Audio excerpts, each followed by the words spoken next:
Misses your warmth, your radiance. Radiate positivity. That's what they miss. It's like they felt like being with you was like being in the sunshine, and they don't feel like that right now. Emotional exhaustion is what they feel. And they wish it was time for a change and that they didn't have to stalk you online. They just want to be near you again. They're watching you because they want to be near you. They want a connection again. Like they want to feel that warmth. I just keep getting warmth. Like radiate, radiance, like your glow, your aura, just everything about you. I really am getting that this is more of a limerence situation, though. I'm going to be honest.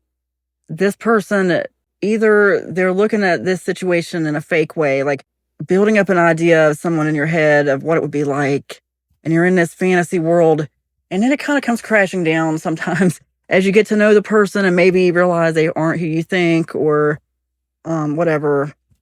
I'm letting you know that that's really what could happen with this person. I'm not really getting a compatibility here, and I'm just here for your intuition, because like you may have seen them stalking you, or they may have even just left a nice comment. Anyway, what you seek is seeking you.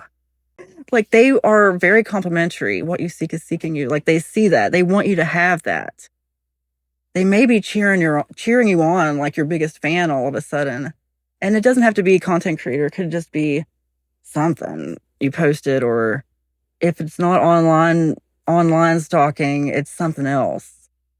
But something where they are mysteriously cheering you on because they want to be part of what you have. They want you to have more, and then they want to be part of it. But I'm telling you, they have built up a false idea because most of you, maybe not everybody, most of you though, I'm telling you, there was a point in this relationship, and maybe that's what this is about, because I'm really here for your intuition. There was a point when you were getting to know this person where you just thought this isn't going to work, or maybe they did, and maybe later you realized they were right, or you felt protected, and you were really protected here because they're going to have expectations of you that you're not going to want to meet.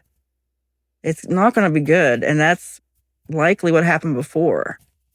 A lot of people out here want to put labels on you, and that can be labels are limiting. They can be freeing in some ways, but limiting if it's not your label.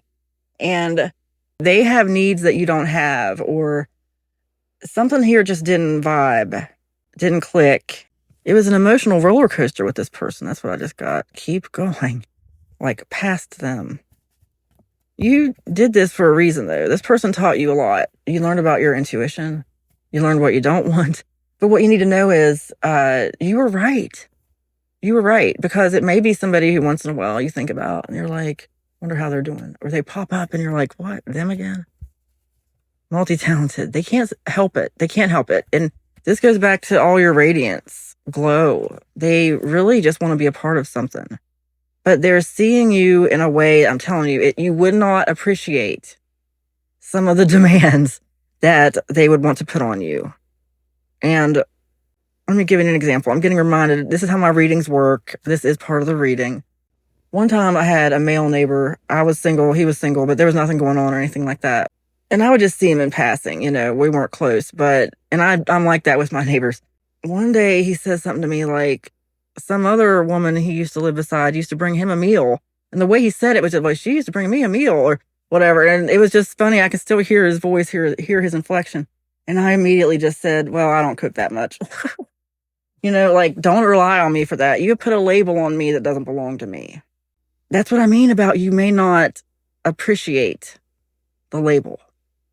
Like as a woman, a label we get is nurturing, caring.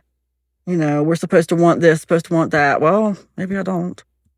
Maybe we don't want that. And it's not fair to put that label on you, because that label can come with expectations. Like, really? Okay, that's the energy. I realize that now. That's the energy I've gotten this whole time.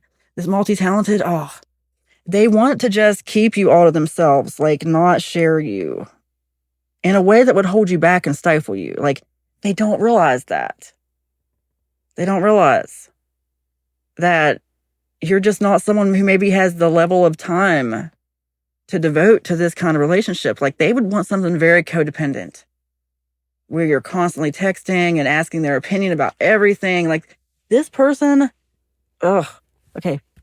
What's interesting to me, emotional exhaustion came out. Like it could be both ways. They're emotionally exhausted by whoever they're with now because that person's not giving them the level of attention they want. Oh, that sounds like that.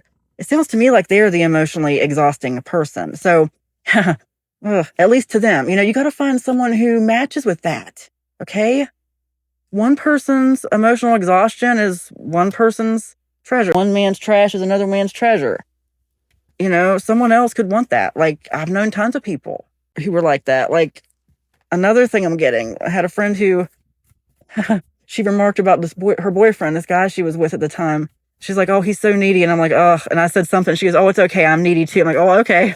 That kind of thing. Just as long as you match each other's needy, but take comfort in knowing that you were protected because they may have also taken advantage and gotten persuasive. I don't want to say coercive, but persuasive. Guilt manipulator. Yeah. Like they always have a problem.